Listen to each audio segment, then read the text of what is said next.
Want some quick and easy scatter terrain to add to your board? At this time of year, watch this video.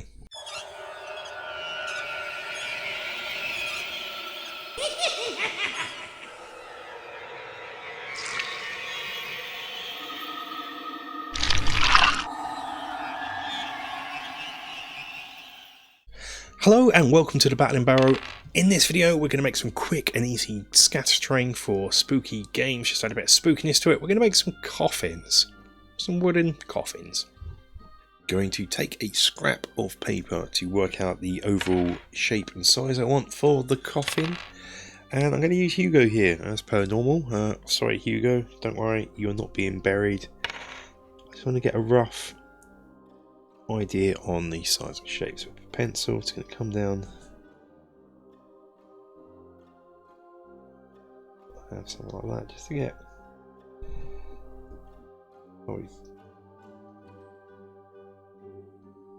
something like that. So we're going to be using this as a template for the rest of the project. So a nice way to actually get it even on both sides is sort of fold it in half roughly like this,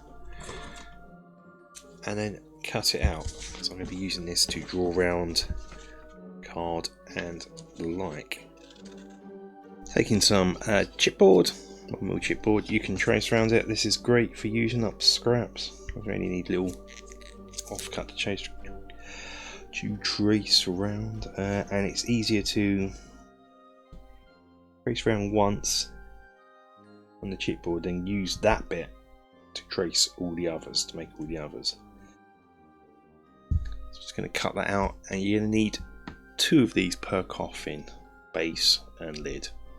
I'm going to make 4 coffins, so I'm going to need 8 of these. Let's take our coffin, and we'll have this as the top and this as the underneath. You probably won't see this because you're probably going to have this on your tabletop laying down, but just in case, I'm just going to do a quick and easy grain pattern on the back. On this, something similar, but we're going to put some planks in first. So what I'm going to do is just come in, add some plank detail in. These are rustic coffins, and just to widen them up, I'm going to run the tool down this way,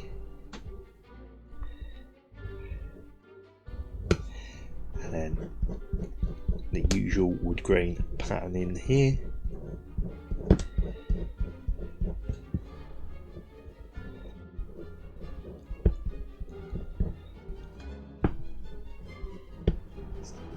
Really see those planks, something like that. Also, just on the top, I'm going to do a bit of damage and weathering onto the top. Just going to put wear and tear into the plank at the end here. A little detail you may not even notice. Taking a strip of chipboard that is about 1/2 inch thick and putting some wood grain texture already in. Going to take one of my coffin bits and start to bend it round in place.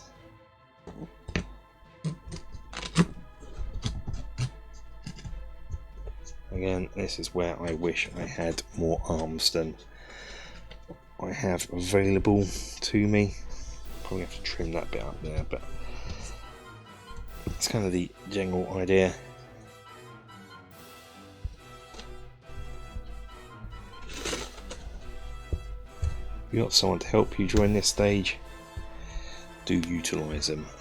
So hopefully not mess this up.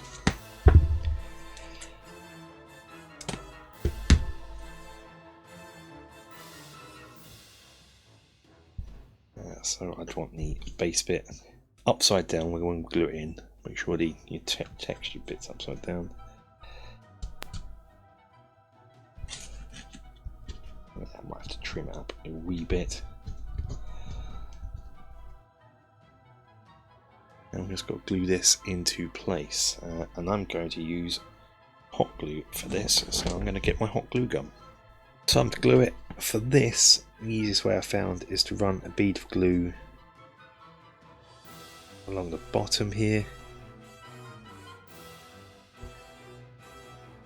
and just up here, and then just wrap that around,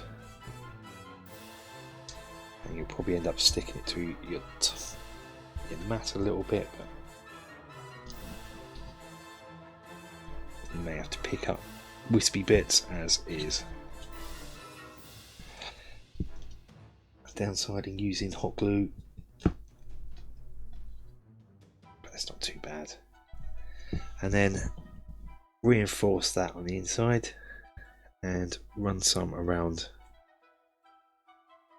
base just to hold it in. You're not going to see that anyway. Put that to one side to dry. Next we're going to stick the lid on. We're just going to let that dry first.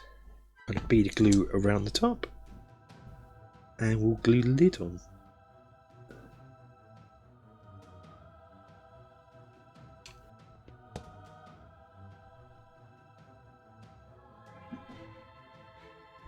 Let's take some 1/4 inch strips textured, and all we are going to do with these is put some bars across here. So just a rough cut, and measure in, say one there,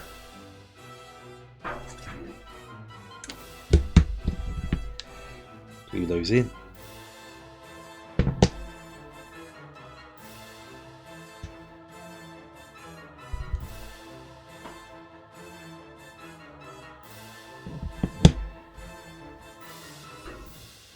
and then some strips down the side.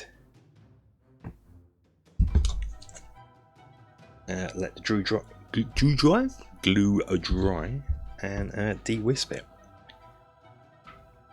and then we can move on to the painting. Painting the coffins with dryach bark. I'm going to paint the sides first, let that dry, and then paint the underneath and top. It's just a case of applying the paint.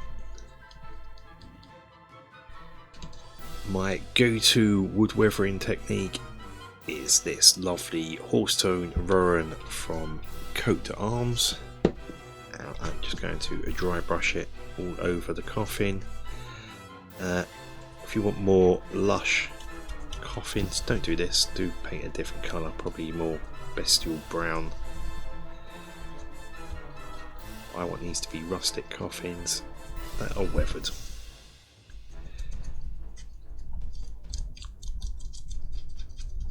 And yeah, that's rustic coffins done.